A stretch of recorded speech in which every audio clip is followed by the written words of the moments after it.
right. So you've been at this for 16 years. So just give everybody a little bit of background of, United Abolitionists, now, well, formerly Florida Abolitionists. Yes. Sure. So United Abolitionists, Little louder, Tomas. Formerly Florida Abolitionists, as many of you know, we are a non-governmental organization based out of Winter Park, Florida, and our mission is to end modern day human slavery, and the way we're doing that is to be a first responder.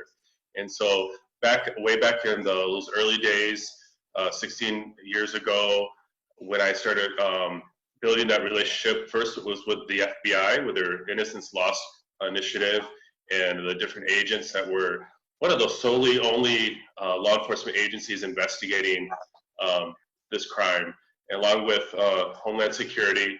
But in those days, it was really focused more on foreign-born victims here in the United States, more than the children or the domestic minors, we call it. And so there's been a shift now. It's kind of flipped. But, right. So our United Abolitionists, really our niche in the anti-trafficking movement is to be a first responder. We started a hotline over 10 years ago. It's now 24/7. And adult victims, or first responder stakeholders have called for years, and we will assist them to get from A to B. So that's what I call triage and care coordination. One of our calls, Jan, can be 5 minutes. Maybe someone gets enough information of their first responder, if it's a survivor or someone victimized, they may say, "I'm not ready." It can be like last Saturday. I started a call at 8 in the morning and got done around 6 at night. Wow. For one case. So it just depends on what type of human trafficking, sex, labor. It could be, again, foreign-born, domestic. As I love you say too, Jan, that human trafficking does not discriminate. No. And so it is really touching every segment of our population. Yeah, it really does. And so you're really on the front line on the daily, ensuring, that our survivors are taken care of. And I think, yes, that's, you and our friend Connie, we've been talking about, plan B during this time for a lot of our survivors. And so the purpose of these calls, as you know, is we're debunking myths about human trafficking. And this is really designed for parents to be able to have conversations with their kids, that we've got, an opportunity to share some information that parents can go, "Hey, did you know?" or "Hey, I heard." So it really starts a dialogue, because as you know, there are millions of children now online at home doing homeschool and doing school from home. So that puts them even more and more and more at risk for predators to come in. I was talking to 2 of our interns today, because we're working on some stuff for next week. And I said, how y'all doing? You getting all your homework done? And they're like, I'm done. I'm like, okay, so what are you doing with the rest of your time? And these girls obviously work with us, so they know not to do some of the other things a lot of kids don't know to do. So we're going to take our first myth and debunk it. Are you ready? Yes, let's do it. Okay, all right. So human trafficking only happens to people of low means or in underserved communities. So let's debunk that myth first. Yeah, well, let's just start off by saying, Jan, that in my belief, God has given everybody this void, right, for relationships. And so basically it's people are looking for love in all the wrong places, like that old song. And that's really the premise of how somebody does get lured, because the majority of human trafficking, as we know, whether it's sex or labor, is somebody was actually lured, a false promise, right, for whatever type of job it is or relationship, versus being kidnapped or that such of type of trafficking that does happen. But the majority is looking for love in all the wrong places. So that myth that it just happens to people with low economic means, it is false. you know, it can happen to anybody looking for love, looking for acceptance, and finding that, believing somebody's false promises. Right. Well, and especially, we talk about this, given that the average age is, 12 to 14 in some states, and other states 14 to 16. That's the angsty teenage years where, we go from braces to no braces, glasses to contacts, curly hair to straight hair, and bodies start developing, yet our brain is still attached to that. And I'm just going to use it in quotes, ugly duckling that we saw ourselves of. Hey, Carol, we saw ourselves. And then here we are in high school where we're a little bit more developed, and, we figured out how to have ourselves, and again, in air quotes, feel beautiful. Mm-hmm. But our experience of ourselves is still that of the ugly duckling. And predators know this. And so you've got all these beautiful and attractive young girls and handsome young men that have the low self-esteem that puts them at high risk of being lured away by a trafficker. And it doesn't matter what their socioeconomic means is. That's right. Right? Yep. Yeah, very clear. Wow. Hey, Dawn. Dawn's on. Say hi to Dawn. Hey, Dawn. Miss you. Yeah. So, socioeconomics, it doesn't take socioeconomics. It's not geographic specific, it's not demographic specific, and it's not socioeconomic specific, and we know that. Correct. Okay, good. All right, good. So that's the first myth that we're debunking. Now, this was a really important one because this is one of the ones that we went over all these myths with my interns, and I thought it was really brilliant when she said it's only, so here's the myth we're debunking, it's only undocumented foreign nationals. Because that's the scene that the media plays a lot, right? Yes. So let's debunk that myth. I love debunking this one, Jan, because again, just a week ago, I got a call through our hotline for 63 foreign national victims of labor trafficking. And this, from my experience, again, all these years, the majority of foreign-born persons that are victimized, whether male or female, have been here illegally. They were on the H-2A work visa, some on the H-2B visa, some are on the student visa. But the majority, I would say 98% in all these 16 years of any foreign-born, were here documented. And so, I get at that a lot too, that it must be those illegals or those that don't have their documentation. Well, I'm sure it's happening to them as well. But what I've seen in my experience here in Florida, and heard my colleagues in other states, these traffickers, this is the disturbing thing, is that companies are working with traffickers, whether they knew that they were it is some kind of organized crime from whatever country they're getting these guest workers, or it's an after fact because, for example, in this case, these workers were not paid. They were here illegally.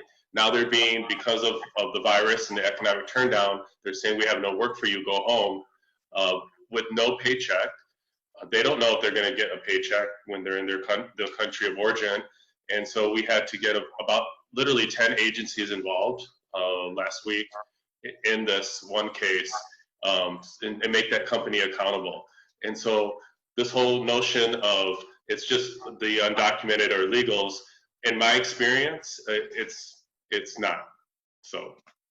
Yeah, so it's not, and it's it is a portion of it, because when we look at the studies and we look at the numbers, what everyone talks about is sex trafficking. Yes. Which is about 40% of the trafficking. 60% is labor trafficking. Yes. And that's what we're addressing. That's what we're talking about. And it's not just foreign nationals, because there are men and women that are from right here in the United States that are being trafficked as maintenance personnel, as dishwashers in the food service, as gardeners, as domestic servitude. It's not just an over there being brought here kind of a crime. It's a right here kind of a crime. And foreign nationals are victims of this. They can be, for sure. Yep. Sure. Yeah, it's true. It's happening to those, again, domestic workers. I remember there was a case in Florida of African-American men that were in agricultural industry, and they were, being held, basically threatened and not paid. And so, yes, it can happen to anyone.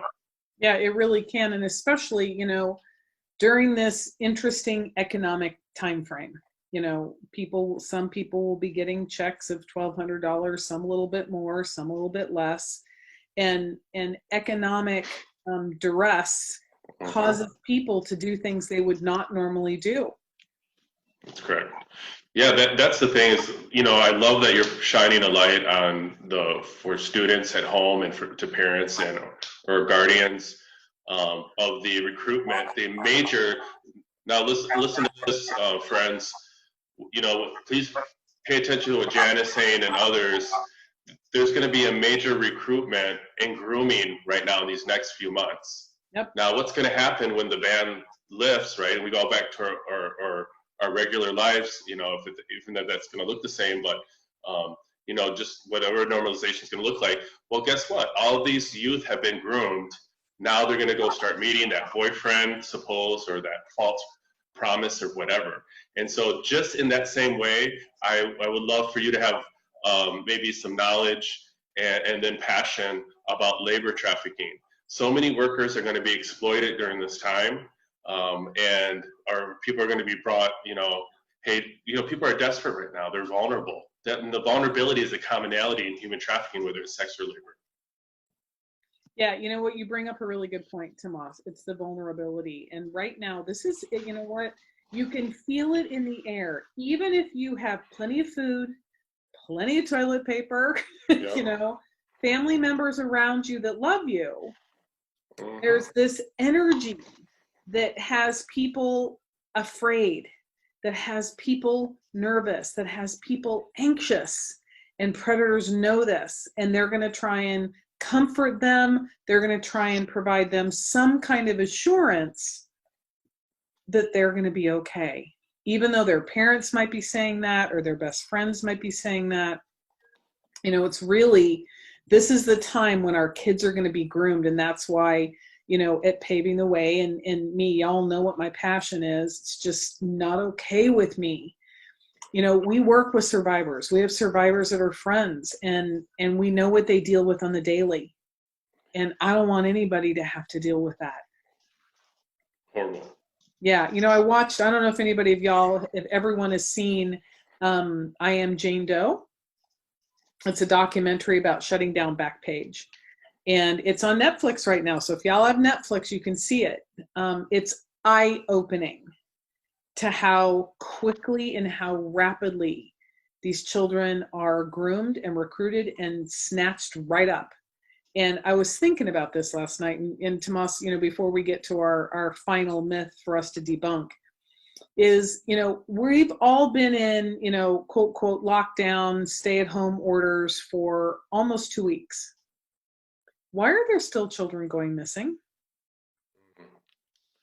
Yeah. Why is that? Wow. Who's grooming them? Where are they going? Who's snatching them up? Who's telling them to run away now? In the middle of all this chaos, they're telling them to leave. And that's the thing that I was thinking about that film last night was, these were good girls. These girls weren't in trouble, but someone enticed them online and then met up in person and took them away. Yeah. And let's be sure too, Jen, that's going to continue happening, especially this next month in April. We need to be extremely vigilant, because for a teenager or a preteen to just, go out the front door, or leave at night, jump out of a bedroom window, and where are they? I mean, they're not going to be in school, right? So they're not going to be at the mall. Nope. Well, where are they going? And so we have to know that people are getting desperate right now. People are getting, this hibernation sickness. It's like, get me out of here. I'm going crazy. I haven't been around my family this much ever. Yep. And so we have to, there's going to be a consequence to what's happened right now in our society. Yeah, well, unintended consequences. I posted an article about, India.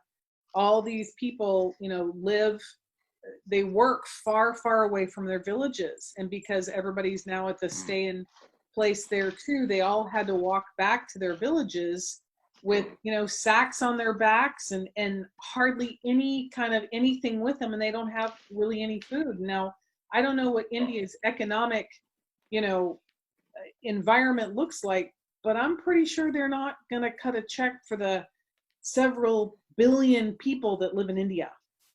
No. So now you've got, hey Jim, so now you've got, an entire nation crippled by this. And we all know what human trafficking is over in India.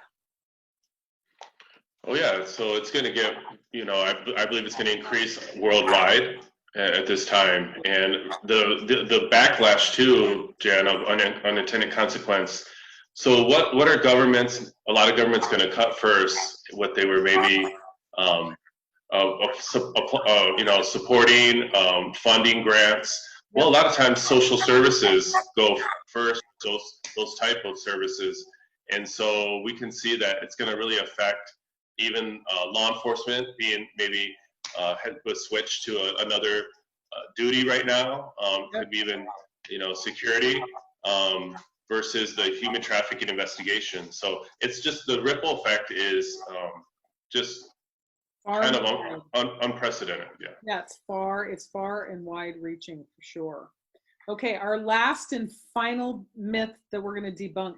Okay, the myth is that it's hidden and it's not in plain sight. So let's debunk that myth that it's hidden and it's not, human trafficking does not happen in plain sight. So today I did a Zoom train the trainer for a certain spa where they offer nails, estheticians, massages. And what the leaders were telling me once they learned about what is human trafficking and what to look for is they were really beside themselves because they are seeing girls come in, especially in the nail techs, where they will come in and there's a guy that comes with them. A lot of times he wants to be in the nail tech room or in eyesight. They are being groomed. They're really that honeymoon period of grooming. And so they were just saying, wow, it was right in our face this whole time. Yep. And these folks also pay for with cash, which we're encouraging the whole spa and massage industry, like hotels, not to accept cash, right? There needs to be some kind of paper trail to where, but all these individuals they were referring to paying cash, so all those signs right in front of them were occurring. Yep. Well, and I had a friend that used to manage a clothing store, and I won't name it. And she said that that girls would come in, and she's one of our mission ambassadors. Girls would come in, and they would, start picking out outfits, and they were outfits that were very skimpy and very short and showing a lot of cleavage. And there was always a guy standing by the door, always. And the first time, she just really didn't even notice it. The second time, she was, she'd take the girl to the farthest away dressing room she could and, start up a conversation and be like, so, where are you guys, from? And what school are you at? And, is that your boyfriend? He seems really nice, just really, just friendly conversations like we're supposed to in the retail industry. And sure enough, several of these girls were being groomed by this guy. And because she knew what grooming looked like, she knew, she made sure she gave him the hotline number. She's like, look, if you ever need help, I'm right here. You need to break this off. And a couple of the girls actually came back and said, thank you. I didn't realize what was being done to me. Yeah. I didn't realize